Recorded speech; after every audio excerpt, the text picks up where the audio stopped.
together, and just giving kind of a regular AA talk is not exactly what I think I'm going to do. It's going to be sort of a regular AA talk. I started drinking when I was 13 years old. I was a relatively normal kid, one of 7 kids. I lived in St. Paul, Minnesota, which is a kind of a Catholic ghetto. I mean, if you had less than 7 children, you had a reproduction problem. There were clans, 6, 7, 8, 10, 12, 15, kids, and families were friends of families. You were friends of the Donovans, and you kind of stair-stepped up, and it was really a great way to grow up. And had a relative, I was ADD. I mean, then I was just an asshole. I was always in trouble. I was Bugsy. I was a candy addict, which I really think someday we'll find out about, I ate sugar in amounts that would just boggle your mind. And when I went to high school, I went to a military high school and a Catholic military high school and a college campus. We had fraternities. We drank in high school like most people drink in college. No, I'm young, I'm insecure. I'm 4'11", 95 pounds in high school. I think Mom sent the older ones of us out of the house early, and I was there about a year earlier than many of the kids. And so I had a big mouth. I was always trying to be the clown, fit in. I got to be a marginal member of the in-group, which is about as good as it got. And then a buddy of mine, we went out and we split a fifth, and my life changed. I mean, it was all the anxiety that I had about fitting in and being as good as and being insecure just disappeared. I mean, it was magic. I remember the first night I got drunk, I was at a party. My sister's 2 years older, and there's at a party with all these upperclassmen. I mean, I just went into the party. I mean, if you would have normally gone into a party, you'd be shining shoes for months, Sam Browns till your fingers fell out. And now all of a sudden I can, walk around there, and it felt pretty good. I drank a lot for a young guy in high school. Our parents were those Second World War people. They drank hard, played hard, started businesses, were active in the communities, and we stole their booze. And we found out where you could get served. There were lots of places. If you were in a sport coat and a tie, they just served you no matter how old you were. And we had car accidents. I got arrested a couple of times. I was the guy who made the false IDs. And I was a A and B plus student through high school, but my drinking really started to be an issue. My parents were pretty concerned about it, started to get me help. I thought the issue was I was underage. I really didn't get it. I mean, I thought I drank like my friends. My psychiatrist said, I don't think so. I think you just pick different friends and do it more often, which was kind of an insightful thing. I did my first geographic when I went away to college. I went away to the University of Notre Dame. My life was going to change.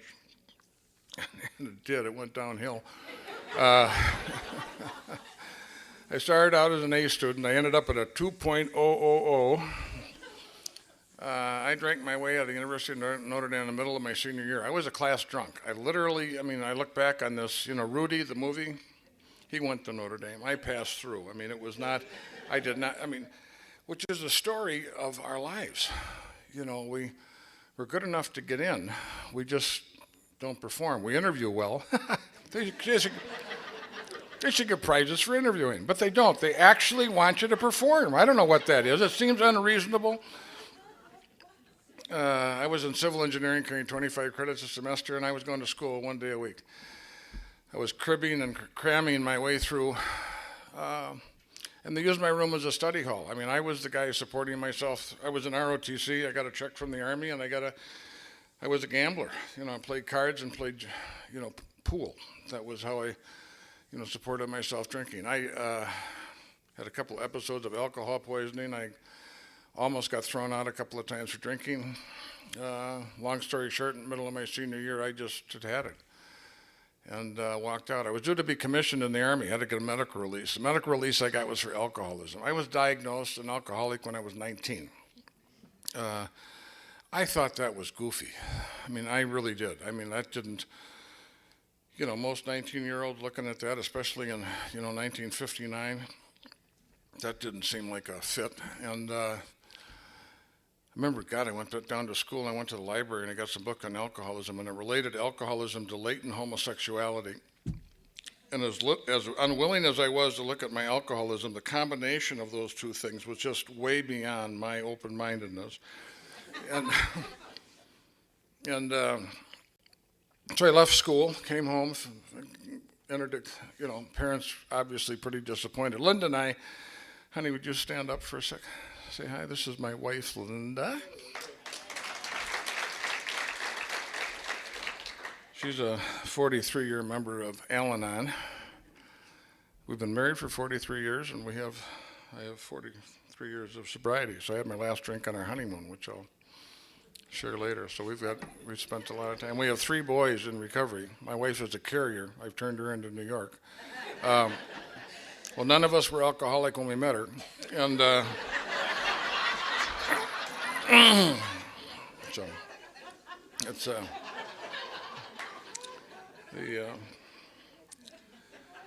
So I came home, I finished school at a local university.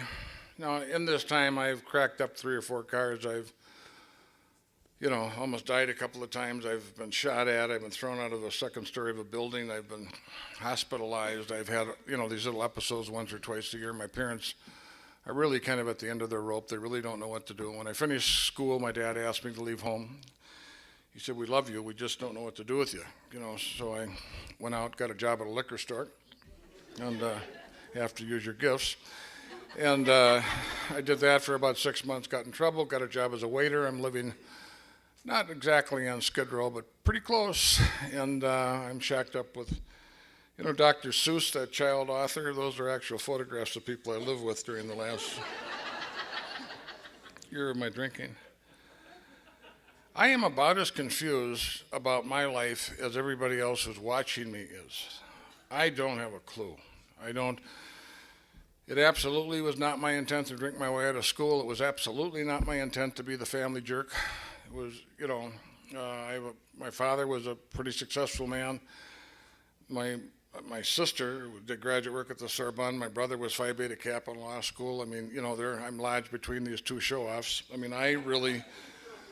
I had very traditional ideas about what I should do and what I should accomplish, and I started out thinking I was going to accomplish them, and I was just this enormously immature, somewhat sophisticated kid. I just didn't have a clue. I just kept on going through. I cared more about what you thought of me than what what I was doing with my life. It was just nuts. As a waiter, I went out one night, got in trouble, got my face kicked in, and I got fired. And I went home. The family hadn't seen me in quite some time, and I asked if I could move back in the house. I had no place to go. This is during Vietnam. I'm trying to figure out what the service is going to do with me. I got into officer candidate school. I think I'm going to go back to, or I guess that was later. My dad said I could move back in the house. They asked me not to drink. I wasn't able not to drink. I actually started to go through withdrawal. I've been drinking kind of a fifth a day for a better part of a year, and quitting I thought was what they wanted, but I started to fall apart. So I kind of tapered myself off. And when I moved back in the house, I really tried to change my life. And I got back together with Linda. We'd gone together for, we're never quite sure, we've been together so long. We'd gone together for about a year, broke up for about a year, and then I got together with her. I got a job.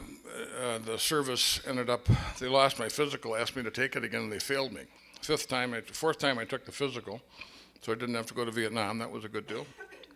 And got a job, and I thought, wow, bought a car. Thought, I'm going to be a grown-up. Wrong. I am now the company drunk. I am, they like to have you come in on Mondays and stay on Fridays, and they have lunch hours.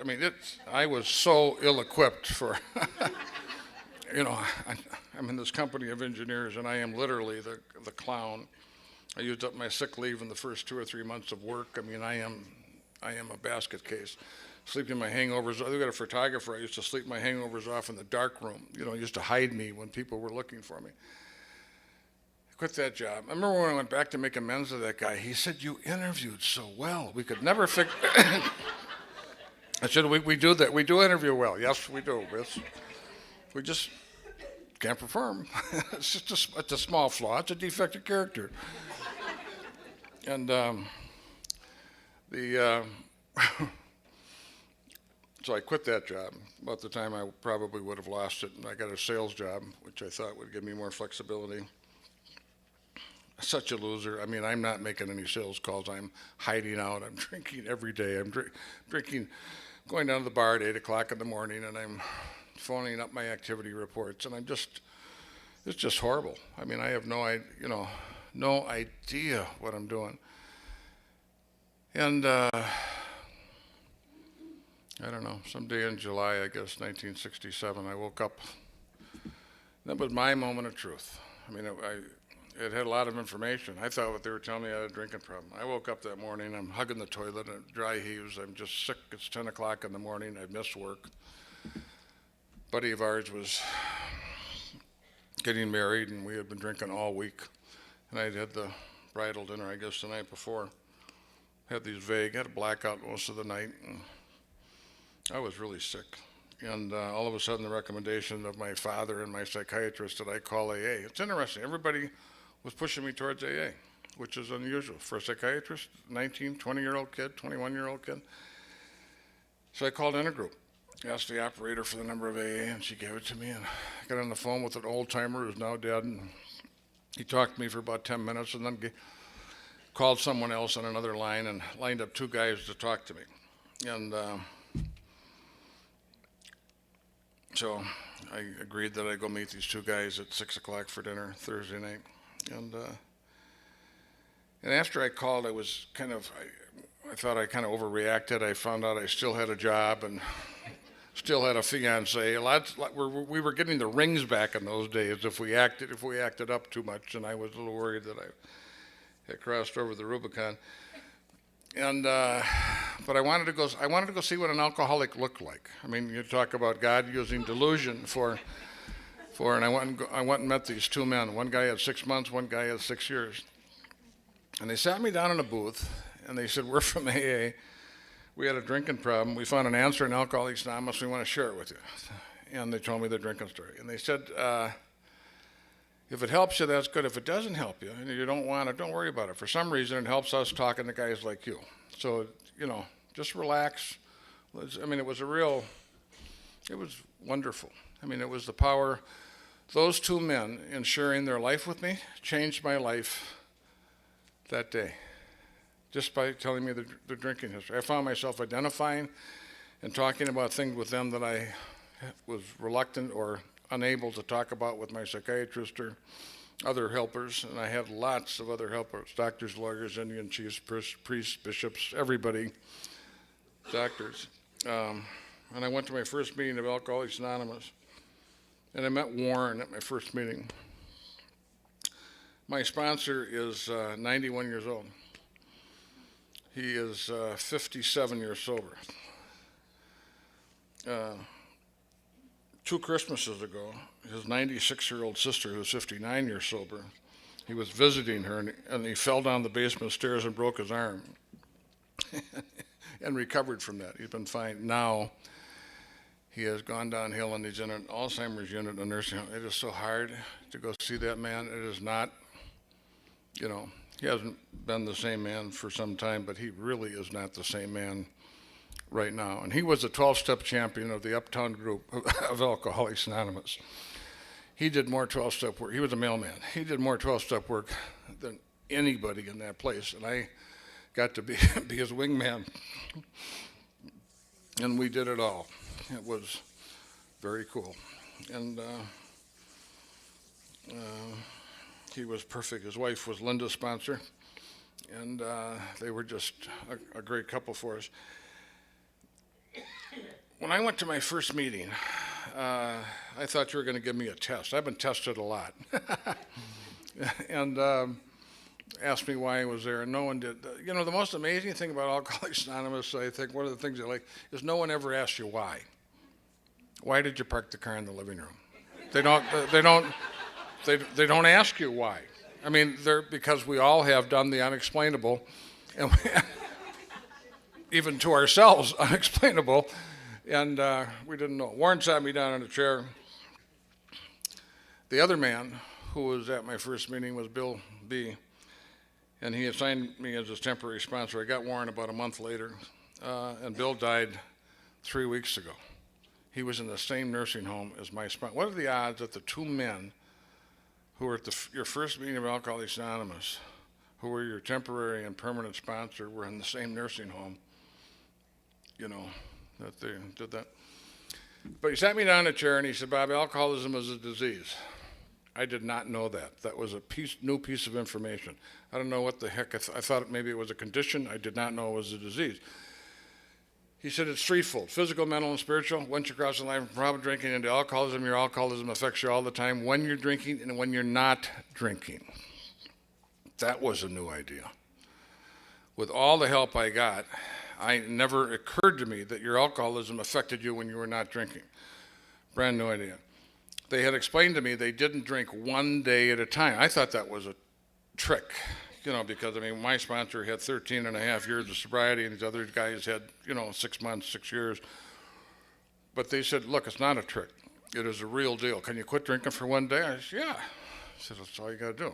That was a pretty big deal. He said, well, we do in Alcoholics Anonymous, once we take our last drink or drug, we use the 12 steps to change, to find a different way to live that's sufficiently better than the way we lived before, so we don't have to go back to drugs or booze to do something for us that we were unwilling or unable to do for ourselves. If you don't change, you won't stay. That was like the Gettysburg Address of Alcoholics Anonymous. He said, have you ever quit? I said, yep. He said, did it work? I said, no. He said, it didn't work for me either. He said, there's a difference between abstinence and sobriety. And it has to do with what we do in Alcoholics Anonymous. It has to do with the steps, has to do with meetings, has to do with 12-step work. And we'll explain that. He said, kid, you're young. You'll diagnose yourself over the first 6 weeks that you're here. Go to a lot of meetings, and you will, at the end of that period of time, you'll come to your conclusion whether you're one of us or not. And that's exactly what happened to me. And I've had the privilege of being very active in AA and doing a lot of different things. My sponsor and I never talked at our AA group for the first 25 years. All the meetings we had were closed step discussion meetings. We only had one speaker meeting a month, and by tradition we had outside speakers. So I talked at jails and treatment centers and prisons and those sorts of things, and that's how I learned how to give an AA talk. Because I got sober so young, I had my last drink on our honeymoon. I was sober 3 months when we were married, and I had a slip that I think was planned. I'm kind of a phony, so it wasn't like a real plan, but I don't think there was any question about it, that I was going to drink on our honeymoon. Drove off those cliffs in Mexico where the divers dive off those cliffs on my last drunk. Almost could have very easily killed myself. It was almost jumped. If I would have jumped, I would have died. And said to my wife, when we used to go down there for years afterwards, and we were one night watching the divers, and she gave me, on our 10th anniversary, gave me a picture of the chasm at La Quebrada, and I said, that's the dumbest thing I've ever done. And she said, it's not even in the top 10. So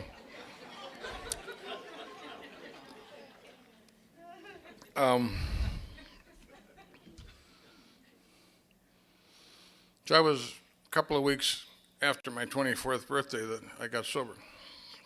I'm now 67, so I've lived most of my life in Alcoholics Anonymous, and it has been a fascinating journey and a very different journey than I would have expected. I expected that we'd talk a lot about how not to drink. We have almost had no conversations in my entire experience in Alcoholics Anonymous about how not to drink. The book kind of assumes we quit, and it helps us live in such a way that we don't go back and start again. But it doesn't really talk about how not to, which I love. It talks about how to live life, and I've had a lot of difficulty in learning how to live life. I have always felt like I'm a guy who has a team of 6 horses that I'm holding on to and barely in control through most of my life. I'm a head first, 60 miles an hour, no helmet, spring-loaded guy, ADD, and I have had the consequences of that way of going through my own life. And so I have made lots of mistakes on the way to kind of finding out my path. And that's what I think I intend to share with you this weekend is the wisdom or lack of wisdom of that path. I had really significant, people ask me today, what's the difference between who comes in AA today and who came in when you came in the 60s? And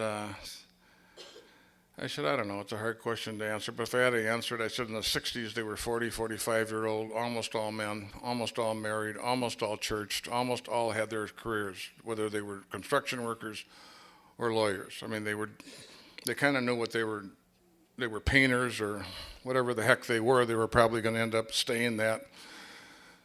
And once you got them sober, they talked about being returned to normalcy. About half the group were my type A alcoholics from the group, but a very large portion of the people drank for 20, 25 years and slopped over a line, and once they became a pickle, there was no going back to being a cucumber. They just, they didn't do it. And but when they started to get sober, they had a lot of kind of pillars to hang on to. I said the difference today is the person we're getting today is from 20 to 35. Started drinking or using when they were in their teens, and they were screwed up. Many of them are not educated. Most of them are not married, or they blew through a marriage.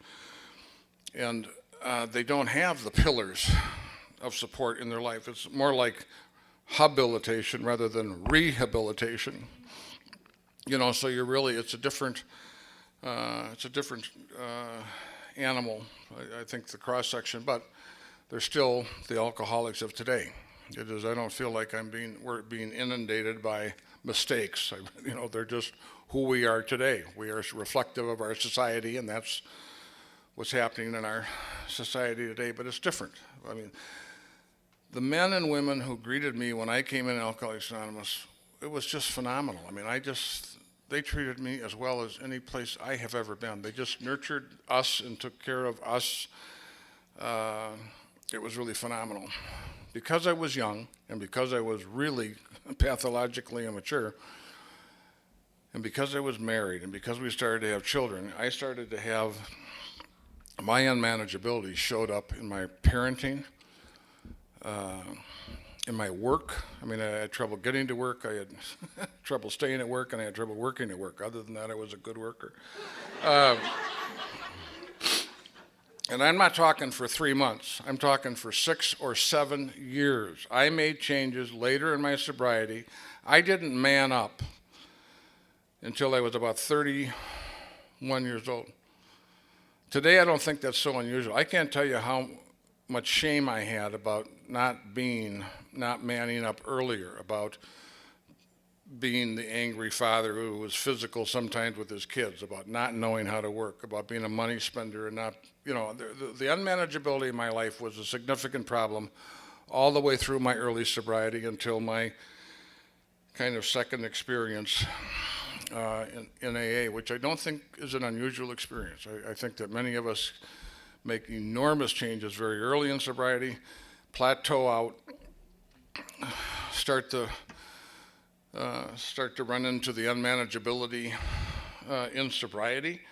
That's really a major disappointment and a confusion, because we talk about the program working. Well, if it works, why the hell am I still in so much trouble? Or why is my life still so unmanageable, which I think is one of the conundrums for many of us who are active in sobriety. And that's the real conversation. How do you practice these principles in all your affairs? And I couldn't tell you. Last month, my sponsor and I had 100 years of sobriety together.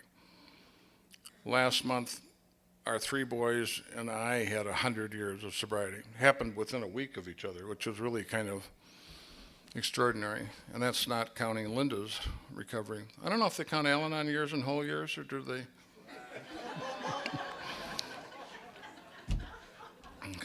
Probably going to pay for that later, but what's up?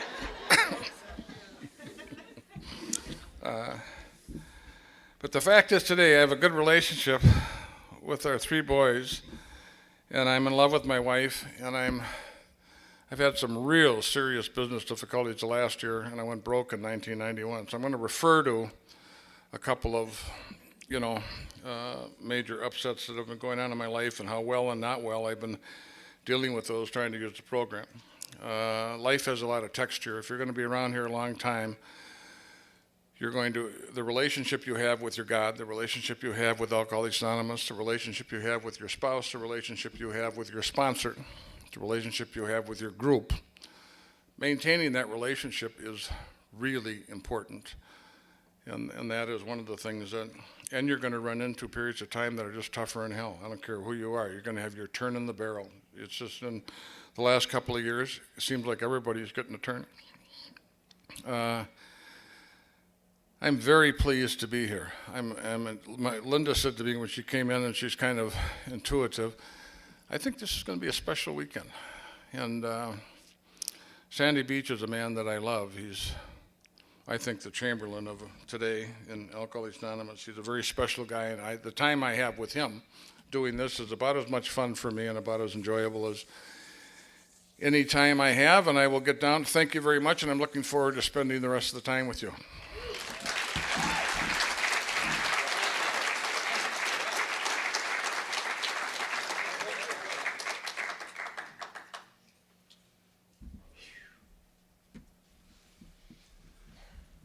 Well, good evening, everybody. My name's Sandy Beach, and I'm an alcoholic.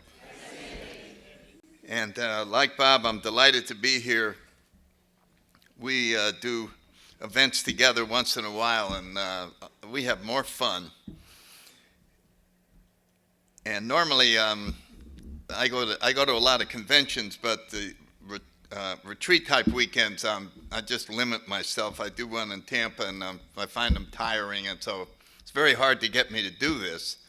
But if you dangle Bob Bissantz in front of my eyes, then somehow I seem to change my mind.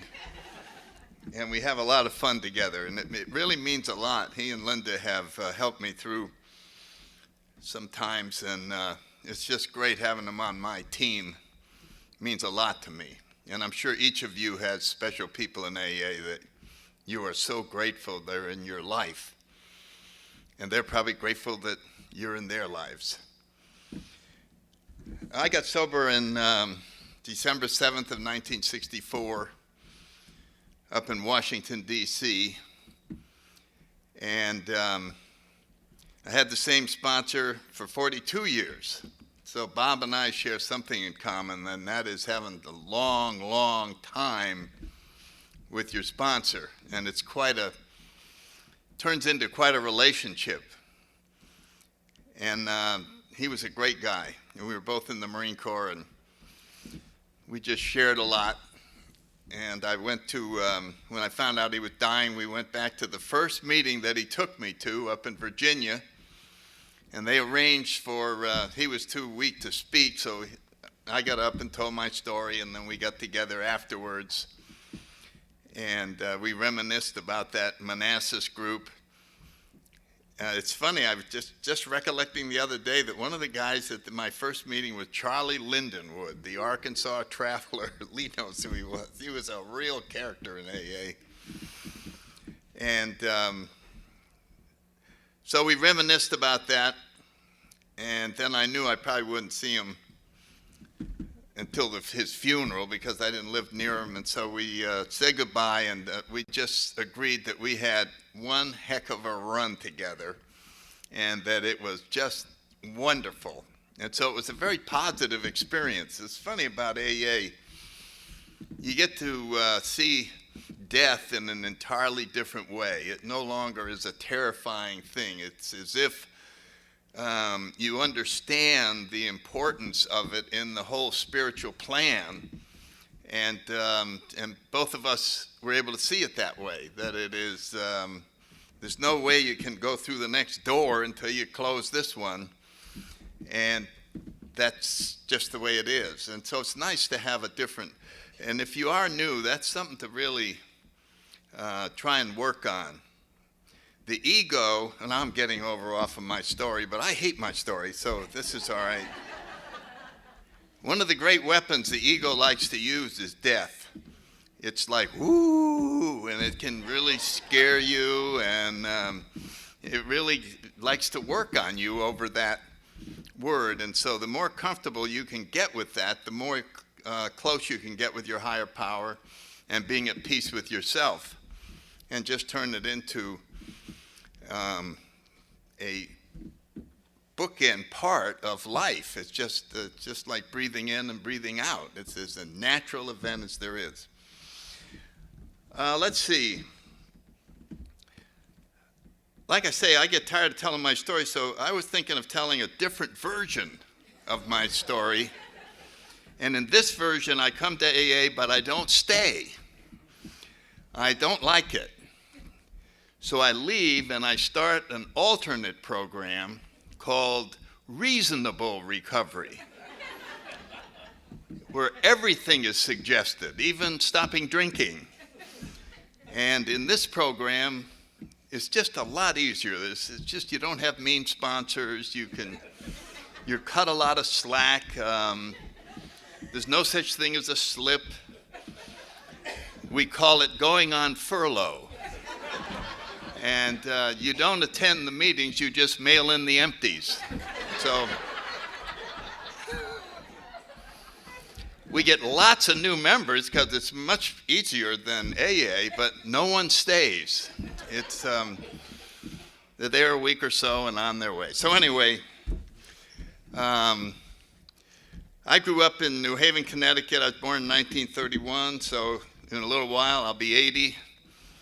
And when you're 80, you can just be cranky and do things any way you want and complain at meetings and all that kind of stuff. So I can hardly wait to get there. Become an obnoxious old timer. Oh.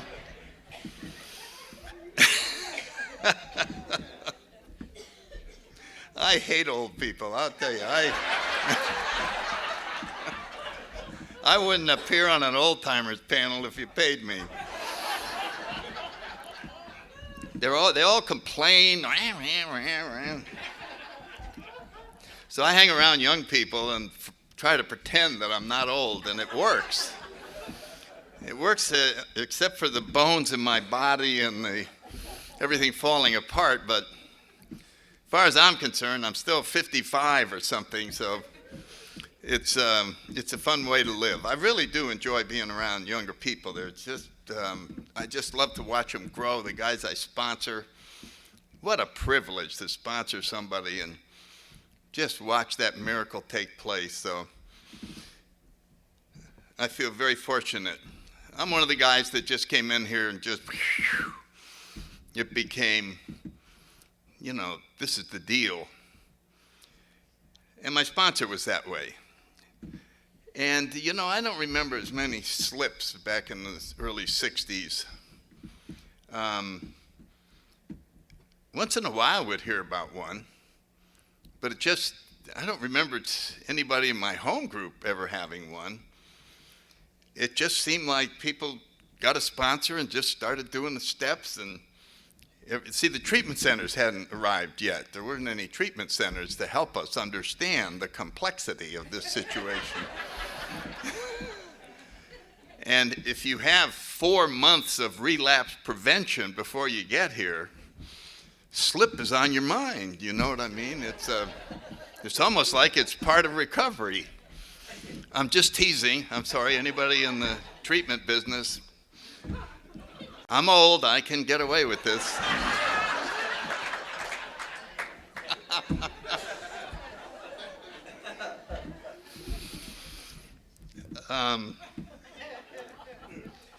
And I agree with Bob. There were, most of the people were, I don't know. They understood values. They had a foundation, and they lost it.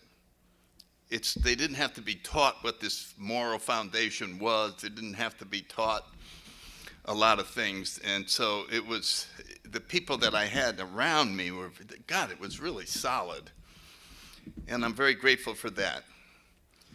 AA was newer. Let's see, in 64, what is it, 33 years old? 35? No, it's 29 years old. God, I came here when AA was 29 years old. And so there was still, I was talking to Clancy about this. He said we were real lucky to get in here during that era. because AA, and I still have a directory of meetings in Washington, D.C. from 65. And in Northern Virginia, the Maryland area, and all of D.C., there were 9 meetings a day. And so AA was really just getting going, if you follow what I mean. Nobody took it for granted.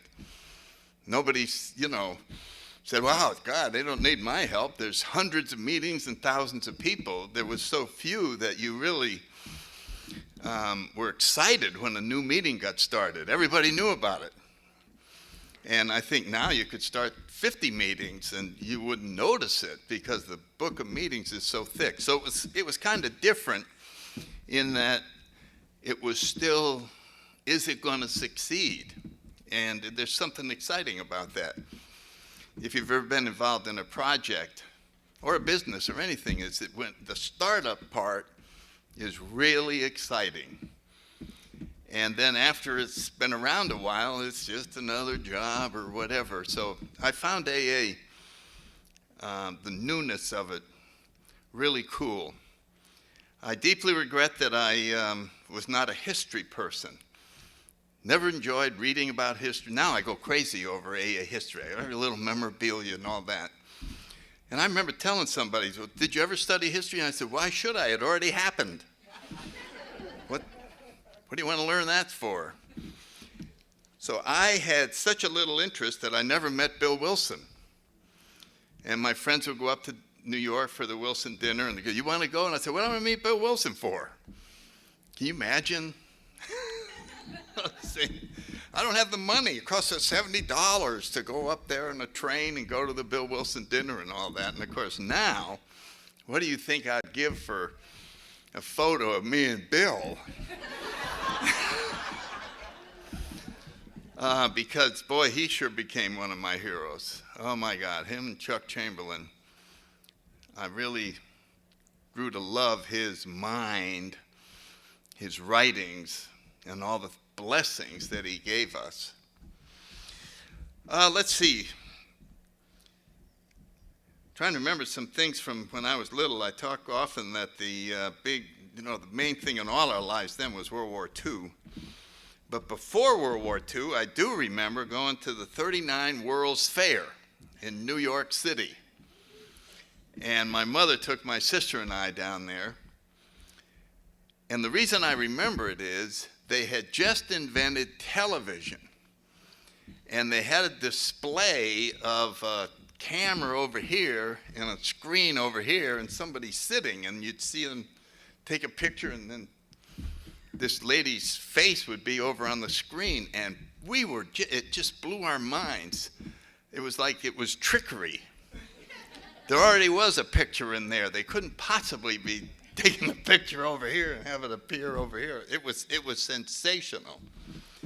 And the other things they had was the modern kitchen, refrigerators, dishwashers, dryers, washing machines, all those things. And of course, my mother was just going crazy looking at all this stuff that suddenly, and they actually had a modern kitchen, what it would look like with counters and cupboards and all these appliances that were in there. They were just coming into view. And then along came 1941. A lot of that stuff got put on hold until America went through straightening out this huge problem. And of course, everybody in my family, everybody's family that was of age was in the war or was involved in the defense effort. And being on the East Coast, they had the German submarines there and the blackout, and you had blackout lights on your cars. Drapes had to be pulled at night. The airway wardens would go around. If they saw a light shining through, they'd knock on your door. There's light shining through your door. And so it was very consuming. And the reason I mention it is because of this tremendous threat. People stopped fighting amongst themselves. In the whole country, all the things that separate people, different beliefs and different whatever, they were all put aside because this was such a threat, we're going to have to cool it and stay united. And so it was a different country than it is now. And it's kind of like AA. You don't think we came together out of brotherly and sisterly love, do you? I still think the thing that holds AA together is booze. It's sitting out there reminding us, you guys don't get along, I'll win.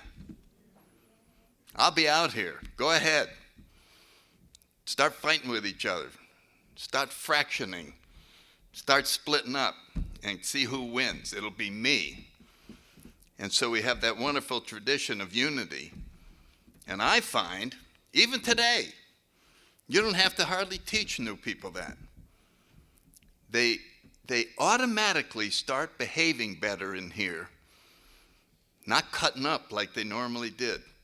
There's something inside of them that says, I don't think I better mess this place up because my life's on the line.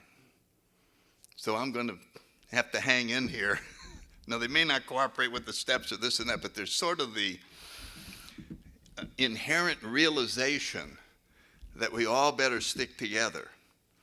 Then comes the wonderful reward of all sticking together and of understanding each other as a child of God and of forgetting our differences and seeing the tremendous similarities. But it came because of this common enemy. So alcohol actually did a blessing for us. I think it did. I was brought up in the church. My sister and I both sat in the Catholic Church in the same pew. She fell in love with the place. She saw nothing but good. She loved the Latin, the incense, the nuns with their little goofy outfits, and the incense and going to confession. Oh, I feel so relieved. I, on the other hand, sitting right next to her, I didn't see anything like that. I saw a very threatening place.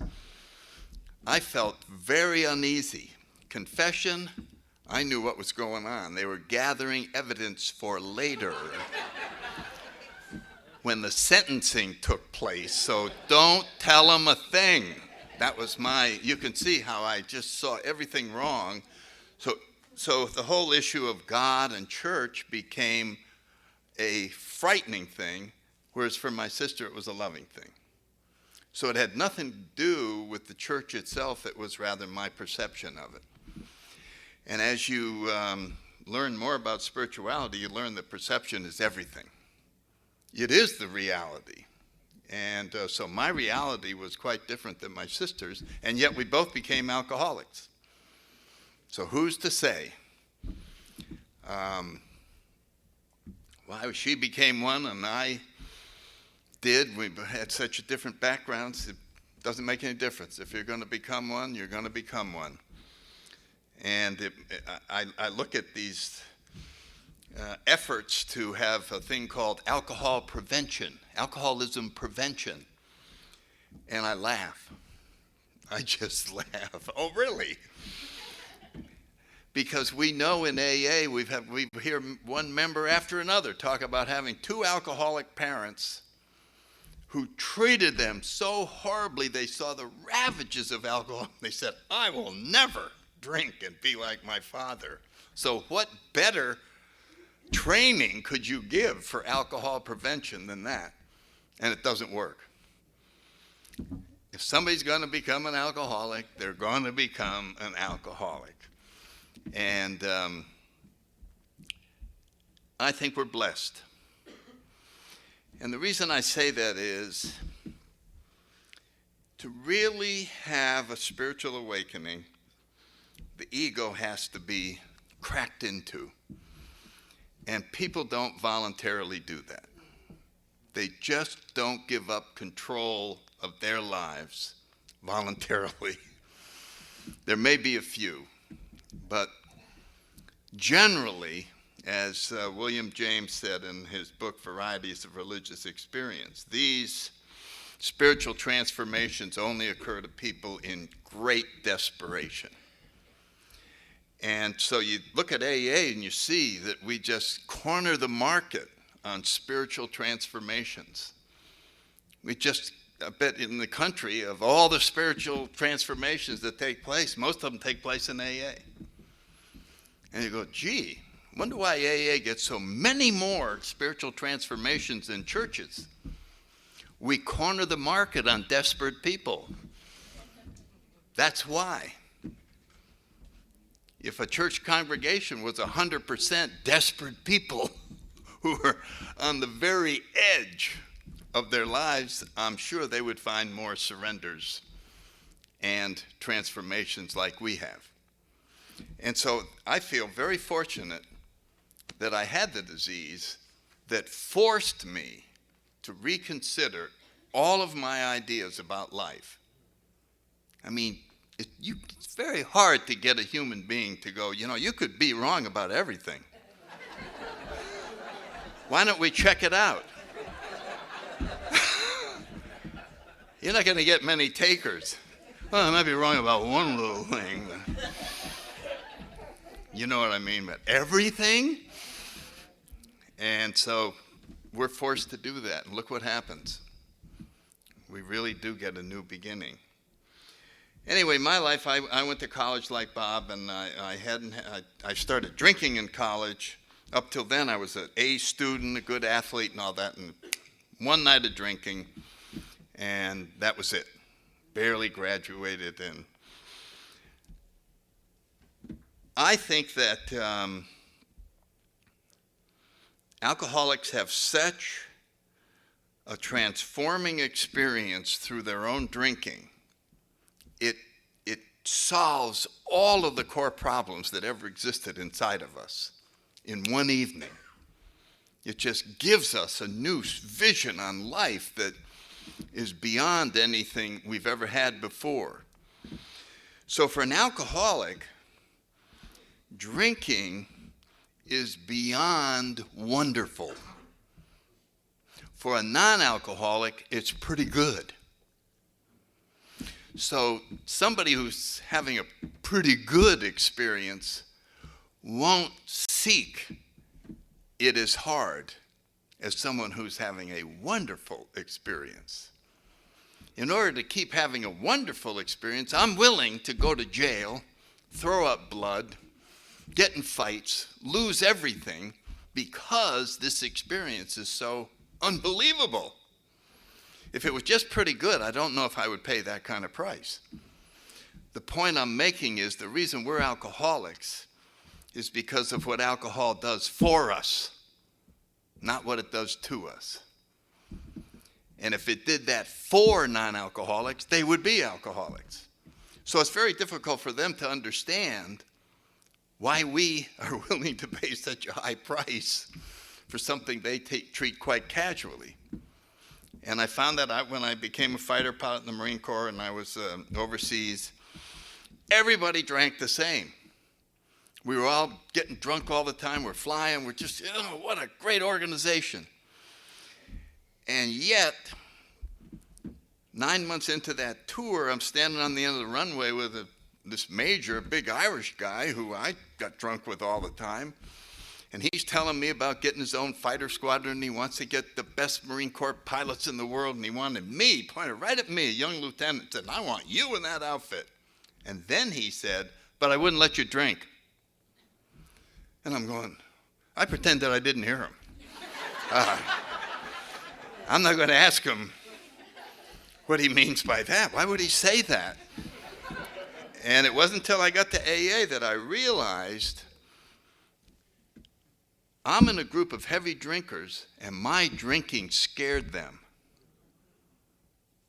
I was doing something beyond what they were doing. They were overseas, away from home and everything, so they were drinking, just drinking a lot.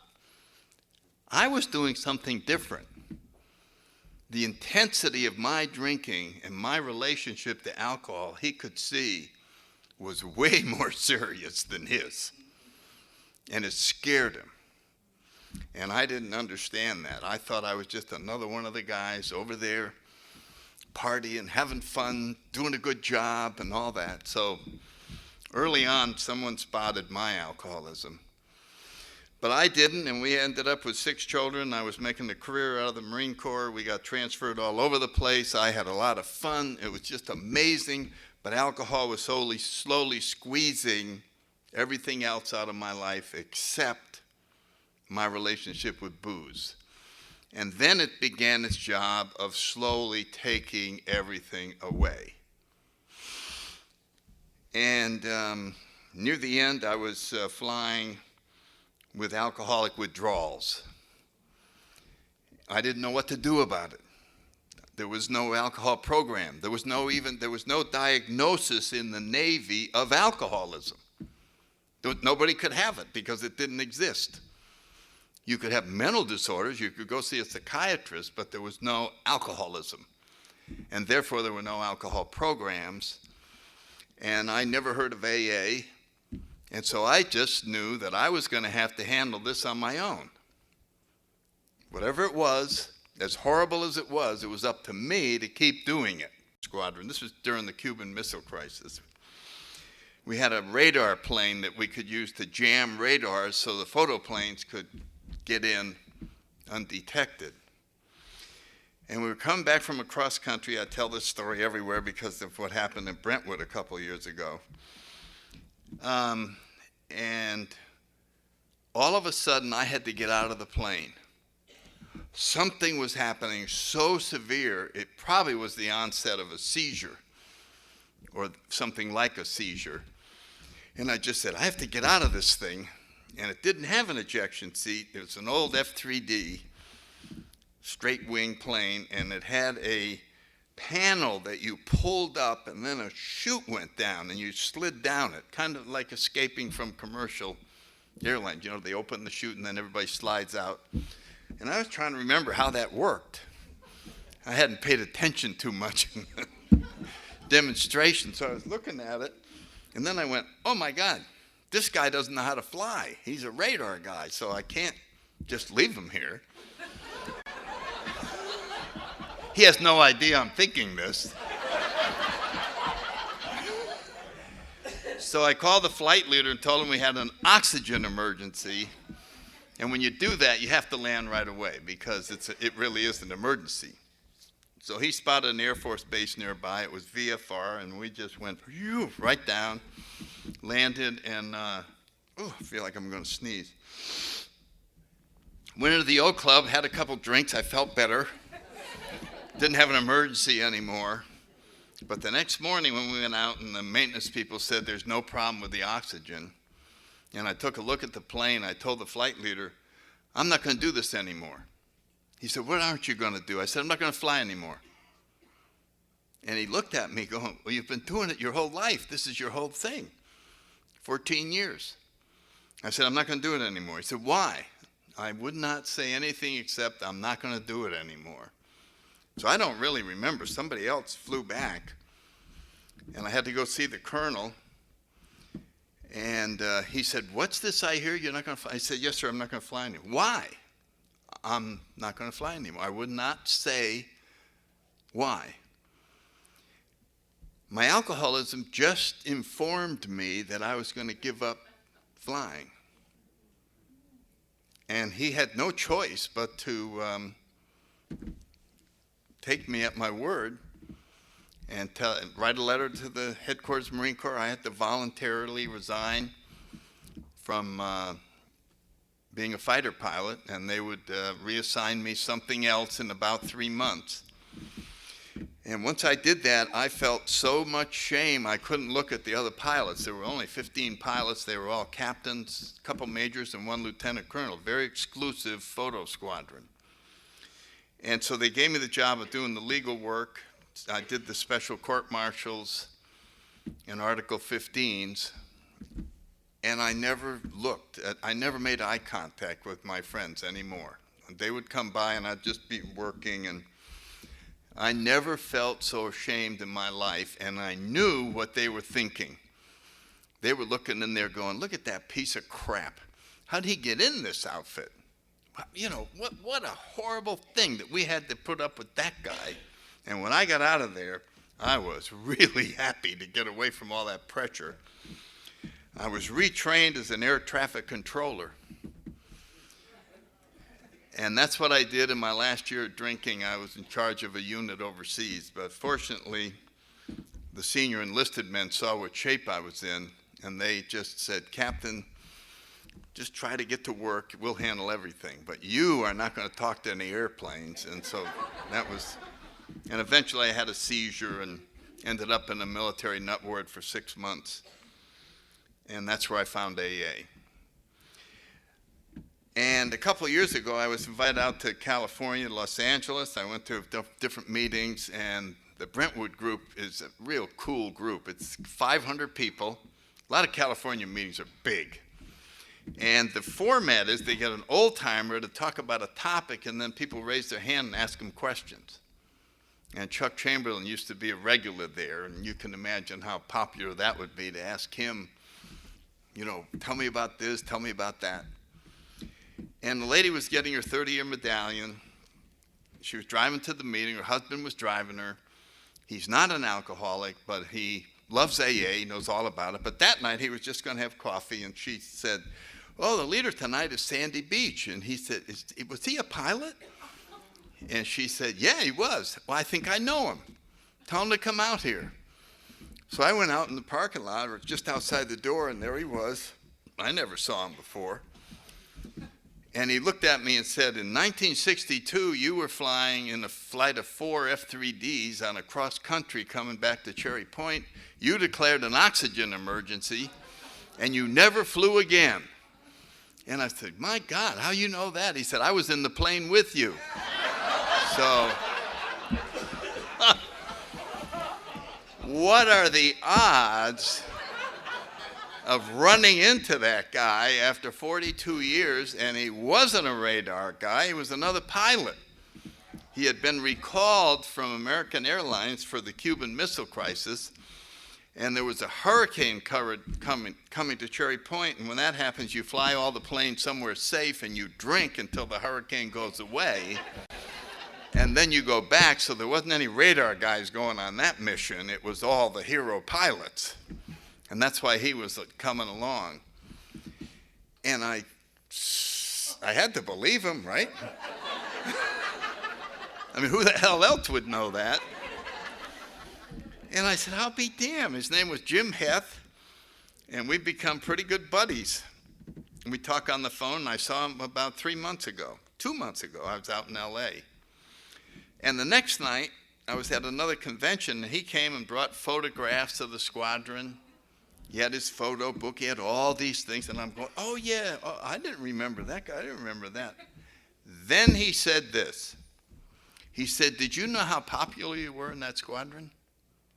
It was killing us that you were leaving. The colonel did everything to try and fix this. We were running around. We didn't know how to get you help. We talked to headquarters. We talked to everybody. There was even the doctor didn't know, the flight surgeon." And he said, "When you left, we were really sad." And I said to myself, well, that's not how I remember it. One of us is wrong. And I decided his version of the truth was probably more accurate than mine. So I had to go back to 1962 and change my own past. And I replaced my own ideas with the truth. That is called spirituality. That is what spirituality is. It is discovering the faulty nature of your own ideas and replacing them with the truth. That's why it's so much fun to go down the spiritual path. And when they say old ideas avail us nothing, that's what they're talking about. Talking about your ideas and how wrong they are. Isn't it fun to get rid of your crappy past and replace it with the truth?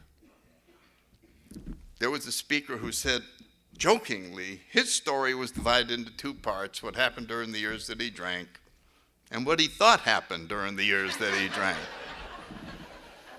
And that's could be said about all of our lives. Your childhood is divided into two parts: what happened when you were a child and what you thought happened. And then when we get sober and we start working the steps and we have a good sponsor who guides us, our family straightens out. It wasn't what we thought. I was just a couple weeks ago, some guy was telling me, a friend of mine in Tampa, he said, I went back to my high school reunion. He said, I couldn't believe it. Every picture of me, I'm smiling. I remember it as being terrible. And my friends told me, no, you were having a good, really? Really? So this is the blessing of having an open mind and being willing to reconsider your own life and your ideas about it. And wow, how many people get to do that? You know how blessed we are to find a place where they guide us towards the truth in such a wonderful atmosphere. And our teachers are other drunks with no training in teaching about spirituality other than their own experience. And we're forced to listen to them because they're just like us. And I just can't thank you all enough for what you gave me. Thanks.